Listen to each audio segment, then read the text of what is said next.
盯着战浩宇看了一会儿，乔涵就收回了视线，闭目养神。大少爷，那是先去丰泽酒店吗？司机边开着车边恭敬地问着乔涵。乔涵低沉地嗯了一声。那他爸的话，司机和保镖都听到的了。司机呢就没有再说话。坐在副驾驶座上的保镖扭头偷偷地看了看乔涵和战浩宇，看到自家大少爷在闭目养神，战浩宇也在睡，两个人没有半句交流。当然了，也是战浩宇醉了，无法交流。保镖啊，很快又扭过头去，在心里万分同情自家大少爷。他们大少爷那么优秀，一向洁身自爱，从不欠情债的，结果招惹上从管城过来的战三少爷，就被卷入了同性恋的绯闻之中。让他们感到意外及不解的是先生和太太的反应。按理说，先生和太太知道战三少爷纠缠大少爷，会想办法阻拦着两个人接触才对。但是先生太太却很喜欢战三少爷，时常请着战三少爷回家里吃饭，每次还要他们大少爷送战三少爷回酒店呢。先生太太是觉得大少爷一直不恋爱，那以为大少爷不喜欢女孩子，喜欢同性吗？乔涵本来想着就是闭目养神的，不会睡着，结果他睡着了。那等他醒来时，他竟然是靠在了战浩宇的肩膀上，战浩宇的一边手还搂着他。反应过来，乔涵立即推开战浩宇，坐正了身子，发现他们还在车上。乔涵暗吁一口气，你醒啊？战浩宇温柔地看着他，你没有醉吧？乔涵反问着战浩宇。战浩宇眼神清明，笑意盈盈的，哪有一点酒醉的样子？他就知道他是装醉的，那也就是他的父母才会被这个混蛋骗了。我醉了一会儿，现在酒醒了，就不醉了。你白天工作很累，靠在我的肩膀上睡了很长时间，我让他们不要叫醒你，让你好好的睡一会儿。闻言，乔涵赶紧看时间，已经是晚上10点了，他竟然睡了这么长时间。他冷着脸冷声说道，我和客户约好了的，你不让他们叫醒我，错过了时间。我帮你打电话给乔轩，让乔轩接了你的工作，去了广元酒店见了你约好的客户，是晚上8点半见面是吧？放心吧，乔轩没有迟到。他怎么知道的？你的秘书打电话给你，我帮你接听的。乔涵就绷着脸不说话了，暗怪自己竟然睡得那么沉，手机响了都不知道，还让战浩宇帮他接听了电话。秘书会不会胡思乱想，以为他和战浩宇那啥累着了，所以才是战浩宇听电话，再让乔轩去见客户。饿了吗？战浩宇目光灼灼地锁着他帅气的五官。他未来的这老婆大人是真的帅，那以后他们的孩子呢，肯定会更帅，因为爸妈都是帅哥。乔涵迎着他的注视不说话，等着他往下说。我请你吃宵夜吧。谢谢，不用，你既然不醉了，请你下车吧。乔涵拒绝了战浩宇邀请他一起吃宵夜，虽说他睡的时间有点长，但他并不饿。感觉才用完晚餐没多久呢。晚餐是战浩宇亲自下厨准备的，不管是烧烤还是其他饭菜，都是他的功劳。乔涵也承认战浩宇的厨艺很好，他吃得很满意啊。要不我带你去逛夜市？没兴趣。战总，请你下车，我已经按我爸的要求送你回到丰泽酒店了。战浩宇坐着不动。战浩宇，请你下车。战浩宇还是坐着不动，他无赖一般的道，我饿了，我要去吃宵夜，你陪我。晚饭的时候我陪着你爸喝酒，没吃到多少，饿得快。乔涵本能地反驳着他，你喝了2碗汤，吃了小半碗的饭，喝了4杯酒，烤鱼、烤鸡翅、烤羊肉串、烤鱿鱼丝，你都吃了不少。那还有其他菜，你敢说你没有吃饭？战浩宇，你是猪八戒投胎？哟，你看的真是真切啊。也记得我吃了什么，吃了多少。我都不知道自己吃了多少呢。阿涵，你是不是偷偷的看我啊？别以为他不知道，在他装醉装睡的时候，他盯着他看了很长时间的，他盼着他来个偷吻呢。可惜这种事，乔涵是绝对不会做的。乔涵，你不下车，那你就在这里坐到天亮吧。就他不下车，他走。乔涵推开了车门下车，一下车又不可避免地看到了，就悬挂在丰泽酒店前面的那些示爱条幅。他并没有拆下来，一直悬挂在酒店前面，进进出出的人或者路过的人都能看到。被虞姬报道后，还有不少网红跑到这里来打卡，特意拍下那些条幅的示爱内容，而那些网红过来打卡，很自然地留在了丰泽酒店消费，无形的又让战浩宇赚了一笔。乔涵的俊脸沉下来，他绕过车身，大步流星地朝斜对面的广元大酒店走去。两家酒店斜对面，距离那么近也是好事，至少他被战浩宇赖上的时候，可以弃车步行回乔氏的酒店。乔涵的保镖自然是下车跟随着。还留有一名保镖开着保镖车跟着。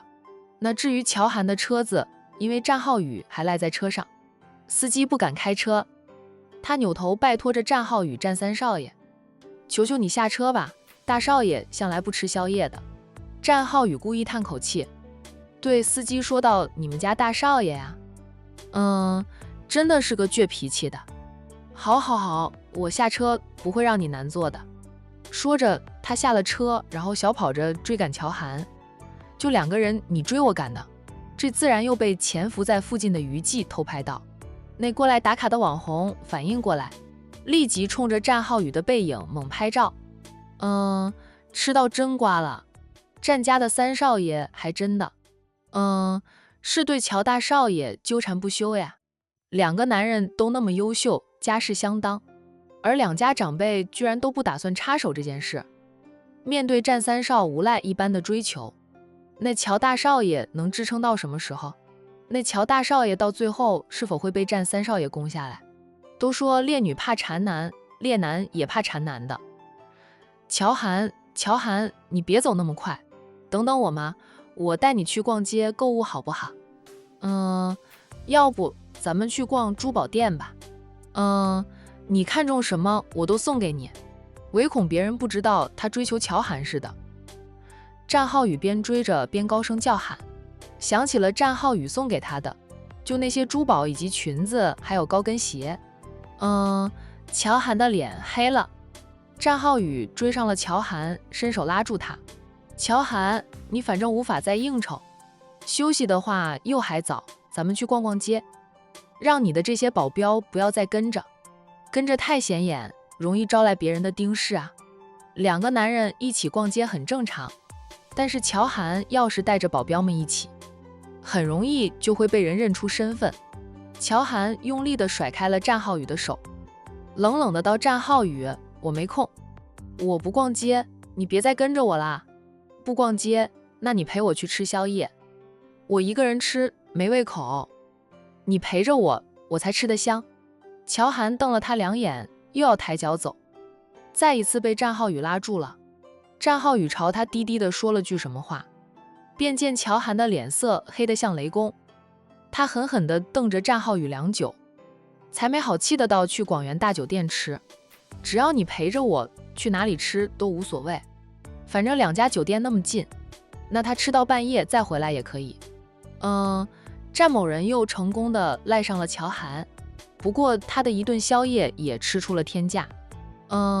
乔涵狠狠地宰了他的钱包一次，战浩宇支付了餐费，无所谓地道天天这样吃，也吃不破产，只要能让阿涵赚到钱。阿涵开心了，我很乐意天天过来吃天价宵夜。阿涵，我现在吃得太撑了。你陪我出去散散步，消消食吧。现在夜深了，接人的人也少了很多，咱们就算手牵着手逛街，也没多少人看到。的确是夜深了，蹲守的娱记都频频打呵欠，却看不到战浩宇出来。他们又不甘心，非要蹲到战浩宇出来。战浩宇，你别得寸进尺。战浩宇呵呵的笑，我就喜欢得寸进尺，总要进步的吗？要是没有一点前进，岂不是代表我一直原地踏步？他又要拉乔涵，乔涵避开他的手，冷冷地道：“别碰我。”那就走吧。战浩宇放弃牵他的手，这女人脸皮薄，大概率是没有被男人牵过小手吧。你不陪我散散步，我睡不着，会做出什么事来，我也不敢保证的。到时候影响了乔总的睡眠，别怪我哈。战浩宇最会的就是威胁了。乔涵想到他的鬼点子层出不穷，权衡过后，还是默默地跟着他走，没有让保镖跟随。别走正门，外面多的是娱记，就等着抓拍我们从酒店出去的正面照。乔涵叫住了战浩宇，他带着战浩宇走了绿色通道，那是他平时为了躲避爱慕者走的秘密通道。咱们把西装服脱了吧，那样没有那么显眼。战浩宇说着就脱下了自己的西装外套。乔涵看他两眼，你不是说夜深了，路上人少了吗？就还怕显眼呀？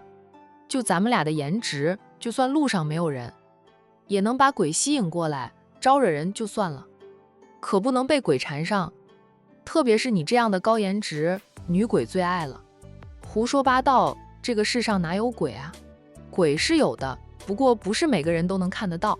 其实那是时间倒流，不过时间很短，就是1秒钟，所以眨眼就看不到了。乔涵抿着嘴不说话，净胡说八道吧。就2个人从乔涵的秘密通道走出了酒店，大街上的确很少人了，车流量也变少。2个小时前还是热热闹闹的街道，渐渐的趋于平静。这么晚了，想你带去逛街买东西都不行了，人家的门店已经关门。战浩宇嘀咕着，乔涵低冷地警告他，不许你再送裙子、高跟鞋和珠宝到我办公室去，我就是想看看你换回女装是何等的惊艳。乔涵黑着脸，我穿男人的衣服，他的衣柜里全都是男人的衣服，他从小就没有穿过裙子，更没有穿过高跟鞋。像他这种习惯走路大步流星的人，穿上高跟鞋大概是走不了路的了呀。这女孩子喜欢的珠宝他也不喜欢，护肤品呢他倒是在用啊，化妆品他就没有用过。乔涵，你并不是真的男人。这句话战浩宇说得很小声，他还不愿意为他恢复女儿身，他也不当众戳穿他，反正他已经追求她了，大家要把他当成同性恋，他也不介意。他要是介意，就早点恢复女人的身份。以他这样的颜值，换上裙子，肯定美得倾国倾城。乔涵默了默后，低冷的道：“我习惯了当男人。”战浩宇偏头看着他，笑了笑。不过，不管你是穿男装还是女装，我都喜欢你这个人，不介意你的性别。以后咱们举行婚礼，咱们俩都穿西装，肯定帅爆全场。我不会嫁你的。乔涵低沉地道。战浩宇，我跟你说过无数次，我和你不可能，我不喜欢你，甚至讨厌你。你讨厌我呀，那就是我做的还不够多，做的还不够好。我会努力的为你做更多的事，对你更好的。乔涵，战浩宇，我们是出来散步的，不要再跟我聊感情的事。我和你没有感情可言啊，你对我没有感情，但我对你很有感情呀。乔涵伸手揪住战浩宇的衣领，拉扯他近前。战浩宇含笑看着他，还摆出一副他想亲想睡随便他的架势，气得乔涵一甩手，松开了揪住他衣领的手。战浩宇，你是因为什么接近我的？你心里清楚得很，你敢说你对我是真心的？真有感情。他是因为他奶奶给他的任务，不得已才接近他并追求他的。以为他不知道吗？战奶奶在过了年后，就给他和战二少爷下达了追妻的任务。现在战二少爷已经订婚，他才开始行动，说明他并不喜欢他，不过是碍于他奶奶下达的任务。眼见结束任务的时间快到了，他才开始行动的呀。战浩宇就很老实的承认，一开始我对你是真的提不起兴趣来，因为你女扮男装的原因，看到你，我就像看到一个男人一样。我是个正常的男人，不可能对一个男人动心。虽然奶奶告诉我你是个女的，但你比男人还像男人，我很难把你当成个女人来看待。我最初接近你，是想证明你是个女人，说服自己对你感兴趣，再追求你的。但我实在找不到你是女人的破绽。后来我二哥和我大嫂都建议我直接对你展开追求，我觉得时间不多了，也就采取了他们的建议。就是那天给你摆下花海的时候，对你正式展开追求。你的反应让我觉得很有趣，然后我就喜欢做这件事了。现在对你，我不知道有没有爱上，但我追求你，想取你的心，却是真的。让这家伙直接对他展开追求的，还是海童和战家二少爷呀，他们俩可真是坑惨了他。就他平静的生活就这样被打破了。如果按照战浩宇的计划，先找到她是个女人的破绽，他花上几年时间都未必能找到破绽。就他扮了20几年的男人，可以说是非常完美的。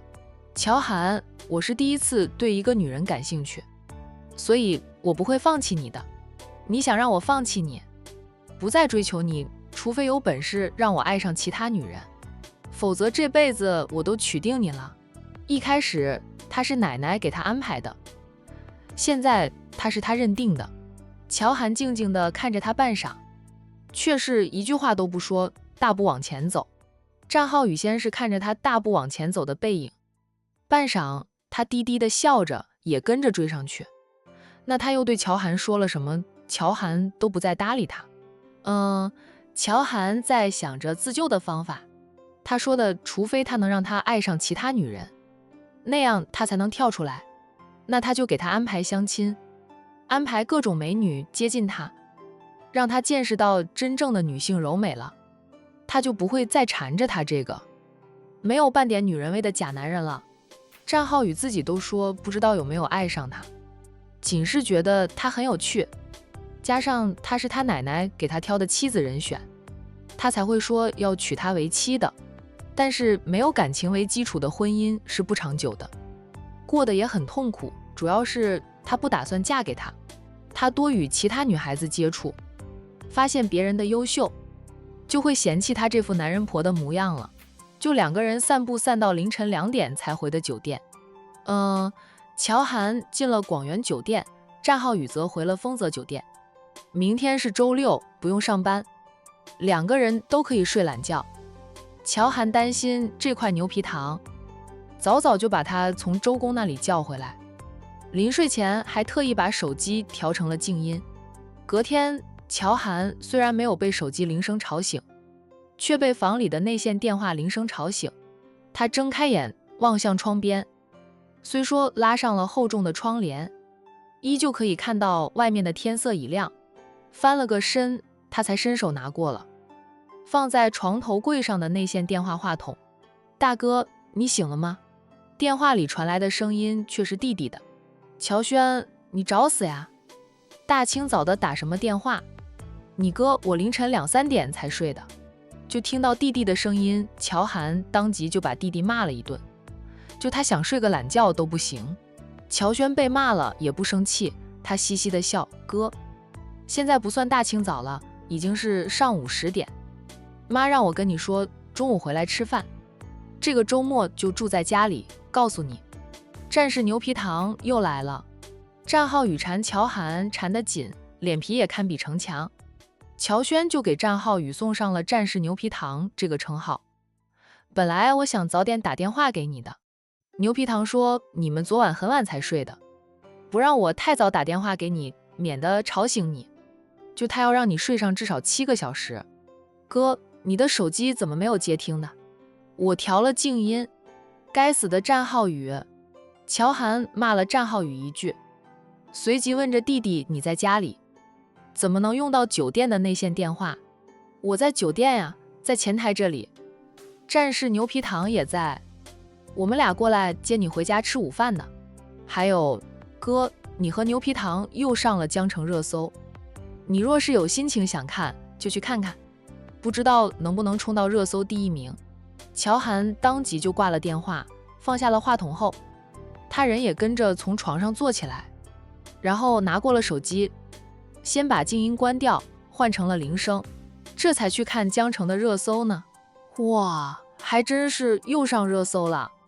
相片是昨天晚上他和战浩宇去散步被偷拍到的。那些狗仔队真够牛的呀，2个人是走秘密通道离开酒店的。当时夜色已深，街上都没有什么人走动了，余悸都还能拍到2个人一起的相片。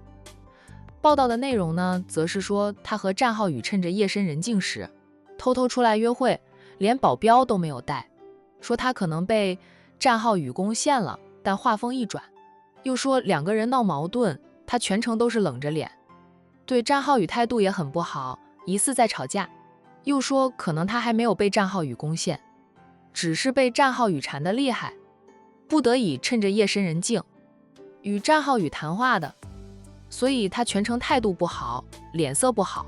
看完了报道的内容，乔涵松口气，狗仔队是拍到了他和战浩宇，不过不敢走得太近，故而没有听到他和战浩宇的对话内容，那只能靠着猜测报道这篇八卦新闻。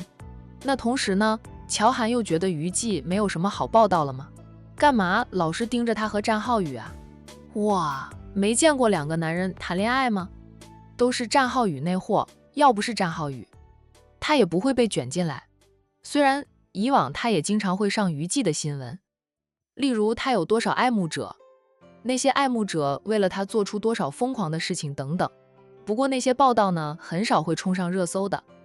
就自从战浩宇公开追求他开始，他就经常上热搜。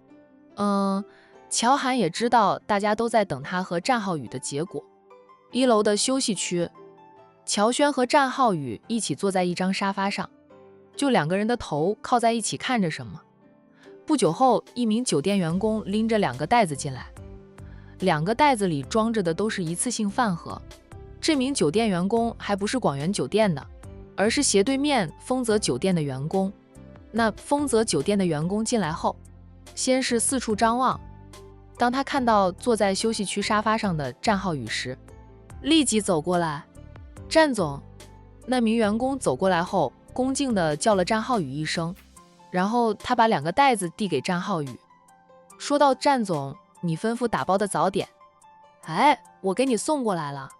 战浩宇起身接过了2个袋子，点头嗯了一声，没事了，你回去做事吧。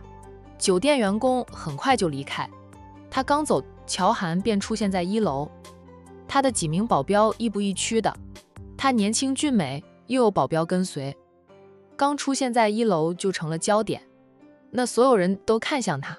我哥来了。乔轩本想提醒战浩宇一声的，谁知道战浩宇早就提着2只袋子起身迎上前去了。乔轩嘀咕着，这眼神真好，动作真快。怪不得敢追求他姐，就还能让他姐容忍着。别人看乔涵被战浩宇纠缠，在猜测2个人什么时候会有个结果。他的孪生弟弟却觉得他姐纵容着战浩宇的纠缠。他姐是什么人呀？那么厉害的人，怎么可能没有办法解决掉战浩宇？分明就是他姐对战浩宇也很欣赏，才会一副被战浩宇缠得没办法的样子，纵容着战浩宇继续纠缠他。就这些话，他心里想想就好了，千万别说出来，说出来啊，他姐会暴揍他一顿的。乔涵看到战浩宇走过来，俊脸绷得紧紧的。战浩宇近前了，看他的脸色，笑道：你天天贴着2块大理石不嫌累？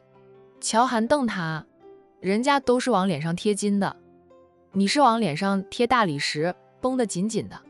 饿了吧？我刚让人给你送来了早点，在车上吃。走吧，乔叔和阿姨还在家里等着我们回家吃中午饭呢。战浩宇腾出一只手来，想拉着乔涵的手，被他避开了。乔涵没有说话，也不接早点，在保镖们的簇拥下，大步地朝酒店外面走去。乔轩迎过来，哥。乔轩边叫喊着边跟上了乔涵的脚步。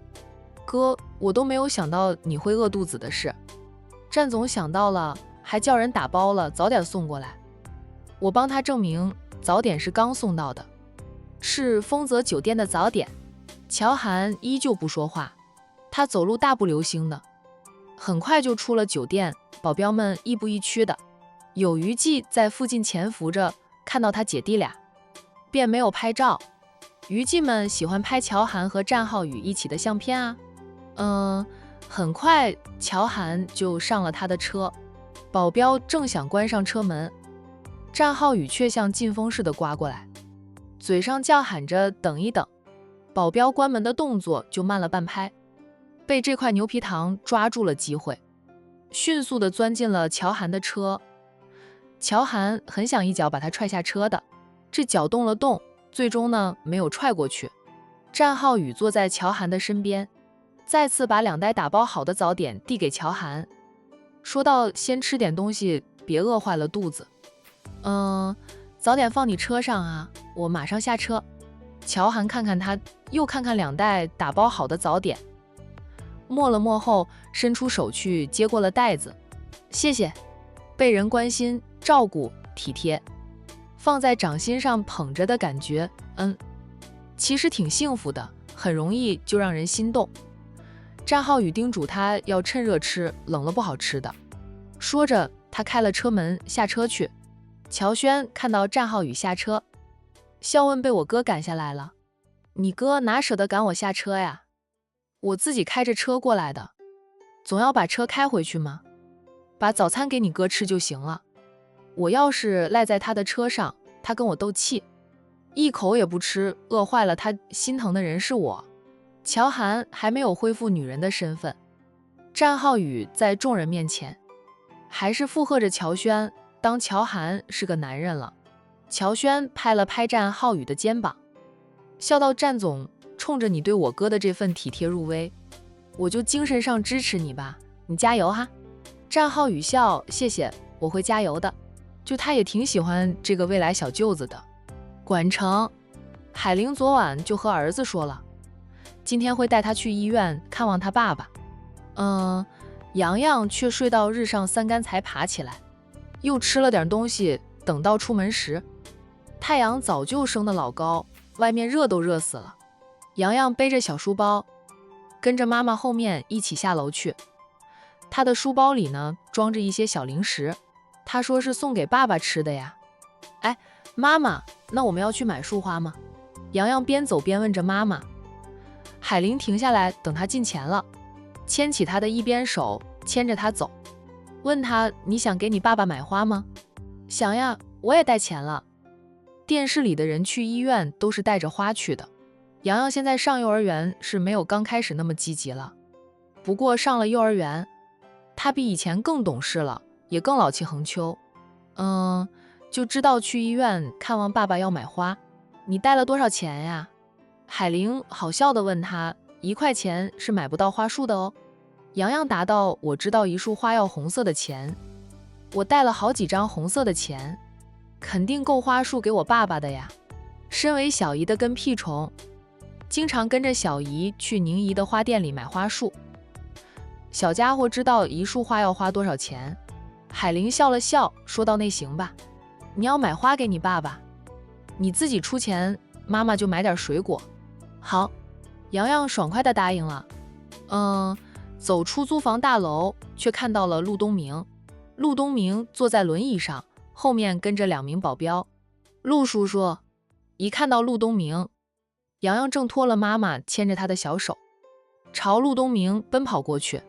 陆东明笑着朝他张开双臂，等他跑到轮椅前了，陆东明弯下腰去就把他抱了起来，先是在他稚嫩的小脸上亲了几口，才让他坐在大腿上。陆叔叔，你怎么来了？你是要跟着我和妈妈去医院看我爸爸吗？陆东明就是知道海玲今天会带洋洋去医院看望周红林，所以他今天没有做复健，让保镖送他过来，在这里等着母子俩。对啊，陆叔叔陪你和妈妈去医院看你爸爸。洋洋先是很开心，后来想到了爸爸不喜欢看到陆叔叔，他的笑容就不见了。他看着陆东明，一副欲言又止的样子。洋洋想跟陆叔叔说什么，直说无妨。洋洋是个最诚实的孩子，不会撒谎的。洋洋的确不想撒谎。他是个诚实的孩子。陆叔叔，那我爸爸不喜欢看到你的，怎么办？你要是跟着我和妈妈去，我爸爸看到你就生气，你会不会难过？周红林在洋洋面前说过数次陆东明的坏话。洋洋还曾和他爸爸争论过。那以前的他觉得陆叔叔很可怕，但不是坏人。陆东明笑了笑，说道：陆叔叔不会难过的。你爸爸是不喜欢看到陆叔叔，不过你爸爸出了这么大的事，陆叔叔过去看看他，想必他也不会把陆叔叔赶出来。陆叔叔不会难过，那我们就一起吧。洋洋是知道爸爸不喜欢陆东明，他考虑的是陆东明会不会难过。既然陆东明说不会难过，他就不介意陆东明陪着去医院了。海玲走过来，陆总。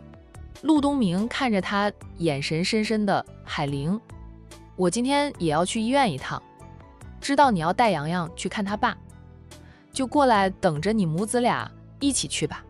其实他并不需要回医院复查，复查的时间还没有到呢。不过是找个借口啦，不放心让海玲母子俩去医院，担心周家的人又给海玲洗脑，想说服海玲和周红林复婚。周红林经历了生死，必定会明白谁才适合他。谁知道他会不会听了家人的话，重新追求海玲？当初周红林嫌弃海玲变胖变丑了，是周红林出轨背叛海玲的，他还有什么脸面与海玲复婚？海玲也说了，他不会和周红林复婚的。不过陆东明还是担心，在海玲一天没有接受他的感情，两个人没有结婚时，他都不放心，要时刻跟在海玲身边，宣示他的主权。陆总复查的日子不是还没到吗？海玲说了句，陆东明淡定地撒着谎，我昨晚觉得脚好痛，跟医生说了。医生叫我今天去医院一趟，让他看看。海玲的视线落在他的双腿上，那你还抱着洋洋？洋洋，你快下来，别坐着你陆叔叔的腿，陆叔叔的腿痛。没事，洋洋才几斤重呀。陆东明没有松手，抱着洋洋，吩咐保镖推他上车，还对洋洋说道：洋洋，你就坐陆叔叔的车去医院。可是陆叔叔，我还要去宁阿姨的店里买一束花给我爸爸。陆东明宠溺的到陆叔叔陪着你去买花。你给你爸爸买花是你自己出钱吗？小家伙虽说才3岁，小金库可丰厚了。逢年过节收到的红包，是很多人干上几年的收入了。是我自己出钱买给我爸爸的花，当然是我出钱，那是我爸爸。陆东明摸摸他的头，对，你的爸爸。他是想给洋洋当后爸，也明白，在洋洋的心里，周红林这个亲爸始终占据着爸爸这个位置的。他这个陆叔叔以后就算成了后爸，洋洋都未必会改口叫他爸。陆东明没有想过和周红林争宠，周红林在渣，他都是洋洋的亲爸，父子俩的血缘关系斩不断。离婚后，周红林对洋洋是关心不够，陪伴不够，不过还给抚养费，偶尔也会过来看看洋洋。海玲又不曾在儿子面前说过周红林的坏话，洋洋对他爸的感情维持着不变。那陆东明的车开动了，海玲才走向自己的车子。那一行人先是去了春暖花开，在那里买了一束花，然后海玲又去买了一袋苹果，这样磨磨蹭蹭的到了医院，已经是11点了。知道海玲今天会带着儿子来医院探病，周家人都在等着。由于是周末，周红英夫妻俩也带着3个孩子，来了医院探望弟弟，养了几天时间。周鸿林的精神状态比刚醒转时要好了一点，不过还不能下床走动。他身上太多刀伤了，就被叶佳妮捅成那样，他还能活过来，已经是奇迹。想下床走动，医生说还要一段时间的。经历了生死，周鸿林也知道谁好谁坏了，但他并不怪叶佳妮，说到底是他害了叶佳妮。用叶佳妮的话说，当初是他先主动去撩叶佳妮的，如果他没有动作，叶佳妮只会老老实实的当他的秘书，两个人就不会在一起，不会发生那么多的事。他放弃了最好的妻子，娶了叶佳妮，又无法给叶佳妮想要的生活，两个人生活的一点都不幸福，天天吵吵闹闹，鸡犬不宁。叶佳妮会发疯，想捅死他，带着他一起下地狱，周鸿林都能理解啊。他脱离了生命危险，能够开口说话了，就跟父母说，等他好了之后，他要出具谅解书，让叶佳妮的律师帮他争取轻判。周父周母都骂他，他却坚持他的决定，就气得父母都想撇下他，不理他回老家去。妈，海玲是不是说今天带洋洋过来看红林的？这都11点了，怎么人还没有来的？这还是明天再过来？周鸿英看了看时间，问着母亲，我都饿了，还等着海玲过来了，和她一起出去吃饭呢。那她也想去海玲的新店看看。知道地儿了，等海玲的饭店开张了，她只要进城来就可以去海玲那里吃顿好吃的，解解馋。